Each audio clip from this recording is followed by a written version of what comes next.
Баршаңызға сәлем. Бүгін кешкі асқа мясо по-тайски дайындаймыз. Ең алдымен майдалап туралған етке соя соусын қосып, жақсылап араластырамыз. Араластырып болған соң 30 минутқа тоңазытқышқа қоямыз.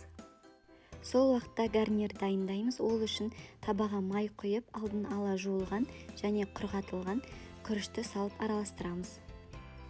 Күрішті жуған кезде міндетті түрде оны құрғатып қою керек. Сол кезде ол рассыпчатый болып шығады. Май мен күрішті араластырып болған соң оған ыстық су құямыз және тұз салып, өте баяу отта 30-35 минутта пісіріп аламыз.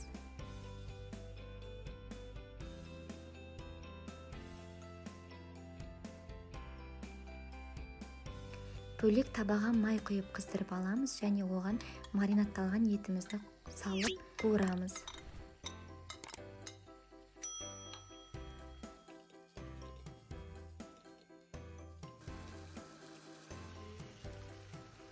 Одан кейін пиязымызды қосып тағы қуырамыз.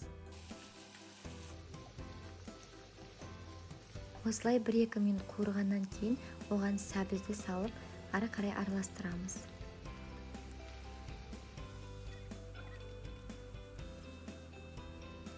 Пішкеніне су құйып, өте баяу отта 1 сағатқа бұқтырып қоямыз.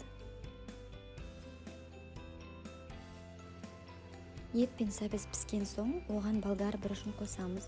Болгар бұрышы менде өте майда туралған, сіздер ірілеу алып турасаңыздар болады. Және татымына қарай тұз қосамыз.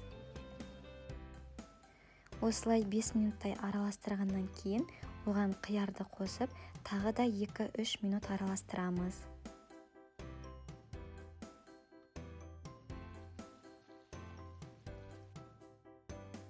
Гарнирімізді осылай суланған кесеге салып, форма шығарамыз және оған начинкамызды қосып, дастарханға ұсынамыз.